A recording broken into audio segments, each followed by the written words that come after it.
കഴിഞ്ഞ 3-4 വർഷമായിട്ട് നമ്മളൊക്കെ നിരന്തരം കേൾക്കുന്ന ഒരു വാർത്തയാണ് ഭർത്താവിന്റെ വീട്ടിൽ നവവധു ആത്മഹത്യ ചെയ്യുന്നു. അല്ലെങ്കിൽ കല്യാണം കഴിക്കാം എന്ന് പറഞ്ഞ് സ്നേഹിച്ചതിന് ശേഷം സ്ത്രീധനം കുറഞ്ഞു പോയതിന്റെ പേരിൽ ആ കല്യാണം വേണ്ട എന്ന് വെക്കുന്ന കേസുകളുണ്ട്. ഇതിപ്പോൾ ഒന്നിനൊന്നിന് ഇത് കൂടിക്കൊണ്ടിരിക്കുകയാണ്. ഒന്നിനും ഒരു കുറവുമില്ല. 2021 വിസ്മയ എന്ന് പറഞ്ഞ പെൺകുട്ടി ആത്മഹത്യ ചെയ്തത്. പക്ഷെ അവിടെ ആ ചർച്ച ഭയങ്കരമായിട്ട് ഇവിടെ നടന്നു. പക്ഷെ എന്നിട്ടും നമ്മുടെ ഈ കാര്യങ്ങൾക്കൊന്നും ഒരു മാറ്റവും ഇല്ല. ഒന്നിനൊന്ന് ഇതെല്ലാം കൂടിക്കൊണ്ടിരിക്കുക മാത്രമാണ് ചെയ്യുന്നത്. സ്ത്രീധനം കുറഞ്ഞു പോയതിന്റെ കുറ്റപ്പെടുത്തലുണ്ട്. സൗന്ദര്യത്തിന്റെ പേരുള്ള പരിഹാസം, മതിയായ വിദ്യാഭ്യാസം ഇല്ലെങ്കിലുള്ള അപമാനിക്കൽ തുടങ്ങിയവയൊക്കെയാണ് മിക്ക സ്ത്രീകളും ഭർത്താക്കന്മാരിൽ നിന്നോ അവരുടെ കുടുംബങ്ങളിൽ നിന്നോ നേരിടുന്ന പ്രശ്നങ്ങൾ.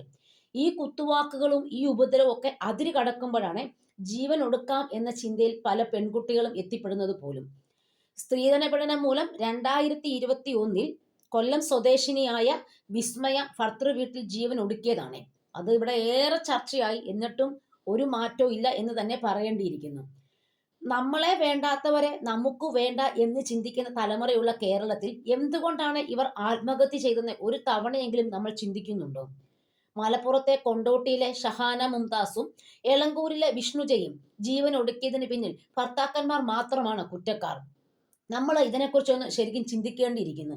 ഇപ്പൊ തന്നെ മലപ്പുറത്തെ 2 പെൺകുട്ടികൾ നവവധു ആത്മഹത്യ ചെയ്തേക്കുകയാണ്. അപ്പം ഒന്നാമത്തെ ആദ്യമായിട്ട് ഇവർക്കുണ്ടാകുന്ന വിഷമങ്ങൾ പോലും ഇവർ സ്വന്തം വീട്ടിൽ പോലും പറയാൻ മടിക്കുകയാണ്. മിക്ക വീട്ടുകാരും സപ്പോർട്ട് ചെയ്യാത്തവരുണ്ട്. കുറച്ചൊക്കെ ആൾക്കാർ പറയുന്നത് നമ്മളിപ്പോൾ ഭർത്താവിന്റെ വീട്ടിൽ കല്യാണം കഴിച്ചു പോയി കഴിയുമ്പോൾ ഒരു പെൺകുട്ടി അവിടെ അനുഭവിക്കുന്ന ഒട്ടുമിക്ക കാര്യങ്ങളും മറച്ചു വെക്കുകയാണ് ആ കുട്ടി ചെയ്യുന്നത്. അപ്പോൾ ആ കുട്ടിയെ ആ സന്ദർഭത്തിൽ ചിലപ്പോൾ സഹായിക്കാൻ ആരുമില്ല എന്ന തോന്നല് ചിലപ്പം ആ കുട്ടിയെ ആത്മഹത്യയിലേക്ക് നയിക്കാൻ സാധ്യതയുണ്ട്. ഉദാഹരണം പറഞ്ഞു കഴിഞ്ഞാൽ വിവാഹം കഴിഞ്ഞെത്തുന്ന വീട്ടിൽ എന്തെങ്കിലും പ്രശ്നമുണ്ട് അല്ലെങ്കിൽ ബുദ്ധിമുട്ടുണ്ട് എന്ന് മക്കൾ പറഞ്ഞാൽ ഈ നമ്മുടെ അഡ്ജസ്റ്റ് ചെയ്യാനാണ് രക്ഷിതാക്കളിൽ കൂടുതൽ ആൾക്കാരും പറയത്തുള്ളൂ. ചിലരാകട്ടെ സ്വന്തം രക്ഷിതാക്കൾക്ക് സങ്കടമാകുമെന്ന് കരുതി സങ്കടങ്ങൾ ആരോടും പങ്കുവയ്ക്കാതെ ഉള്ളിൽ ഒതുക്കുകയും ചെയ്യും. ഈ അവസ്ഥ കൂടുമ്പോഴാണ് ആത്മഹത്യ ശരിയായ വഴി എന്ന് പലർക്കും തോന്നുന്നത്.